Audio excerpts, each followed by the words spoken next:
এক কথায় জায়গাটা শান্ত সুন্দর, কারণ হলো এখানে ইট পাথরের ঝনঝনানি নেই। নেই এখানে যান্ত্রিক অসহনীয় শব্দ। এখানে আছে শুধু মাটি, গাছ, গাছের পাতা, ছায়া, নরম রোদের খেলা। মোট কথা, এই জায়গাটি জুড়ে আছে প্রকৃতির এক দারুণ আবহ, যা আপনার মনকে ভেতর থেকে প্রশান্ত করে দেবে। বলছি আমি ম্যাঙ্গো ক্যাফে ও রেস্টুরেন্টের কথা। খুব সহজ location, Purbachal 300 feet, sector 13, just opposite Purbachal club.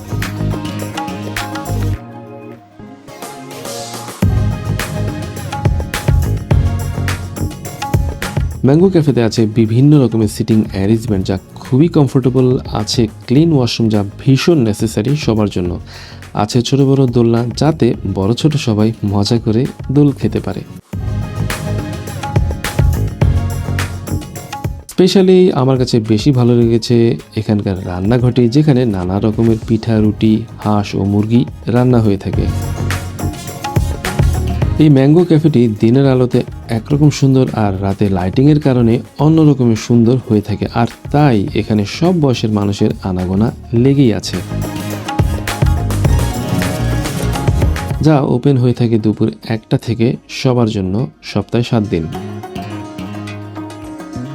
By the way, এখানে হাঁস, মুরগি ও পিঠা ছাড়াও নানা ধরনের পছন্দের খাবার আপনি পেয়ে যাবেন।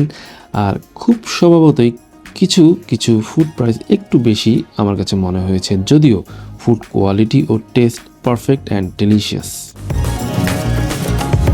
ভিউয়ার্স, এতক্ষণ আমি ছিলাম নেয়ামত নাইম। ভিডিওটি লাইক ও কমেন্ট দিলে ভালো লাগবে, আর ফলো বা সাবস্ক্রাইব করলে খুশি হব। সবাই ভালো থাকবেন, আল্লাহ হাফেজ।